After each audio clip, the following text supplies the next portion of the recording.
రోజు వీడియోలో road side fried rice ఎలా చేద్దామో చూద్దాం రండి. ఫస్ట్ మ్యారినేట్ చేసిన chicken, onions, chillies, tomatoes, cabbage ఇంకా చాప్ చేసుకోవాలి. అలానే నేను గుడ్డు కూడా తీసుకున్నాను. సో ఫస్ట్ ప్యాన్ హీట్ అయ్యాక కొంచెం ఆయిల్ వేసుకొని చికెన్ ఫ్రై చేసుకోవాలన్నమాట. చికెన్ ఫ్రై చేసుకోవాలి. ఎంత బాగా ఫ్రై చేసుకోవాలంటే అది ఈజీగా బాగా కుక్ అయిపోవాలి. జ్యూసీ అండ్ టెండరీగా ఉండాలన్నమాట పీసెస్ అన్నవి. చూడండి ఇలా వచ్చే వరకు మనం ఫ్రై చేసుకోవాలి ఆయిల్లో.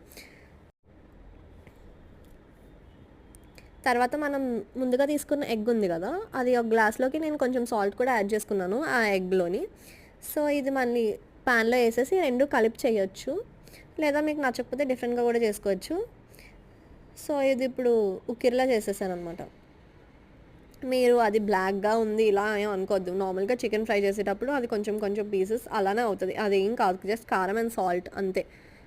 సో వేరే సపరేట్ ప్లేట్లోకి తీసుకొని అదే ప్యాన్లోని నేను కొంచెం ముందుగా చూపించాను కదా tomatoes, onions, cabbage and chillies, అవి ఫ్రై చేసుకోవాలన్నమాట.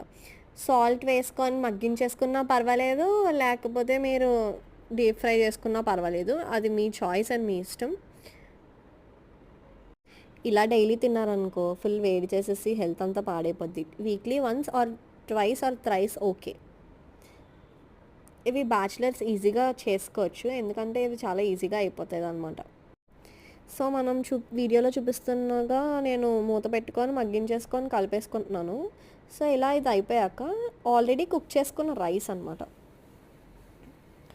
ఓకే, ముందుగా చేసుకున్న చికెన్ అండ్ ఎగ్ని కూడా వేసేసుకొని కొంచెం ఫ్రై చేసుకున్నాను. సో ఫ్లేవర్స్ అవి దానికి కూడా పడతాయి కదా, సో అందుకనమాట. దాని తర్వాత నేను ముందుగా కుక్ చేసుకున్న రైస్ వేరే ప్లేట్లోకి తీసుకున్నాక ఇవన్నీ కుక్ అయిపోయింది కాబట్టి రైస్ వేసుకున్నాను. ఇప్పుడు ముందుగా కుక్ చేసుకున్న రైస్ వేసుకొని ఫుల్ కలిపేసుకున్నాను.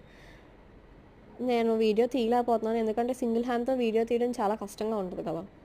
సో ఇలా వచ్చాక జస్ట్ నేను కొంచెం కారం వేసుకున్నాను, ఎందుకంటే నేను ముందుగా చిల్లీస్ అవి వేసుకున్నాను.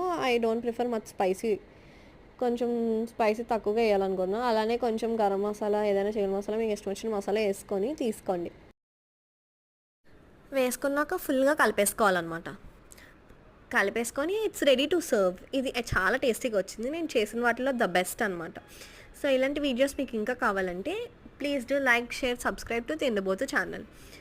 అండ్ దీని టేస్ట్ విషయానికి వచ్చామనుకో, నేను మా తమ్ముడికి పెట్టాను, అది నాకు ఒక్క ముద్దు కూడా మిగల్చకుండా తినేసాడు తెలుసా. చాలా అంటే చాలా టేస్టీగా వచ్చింది.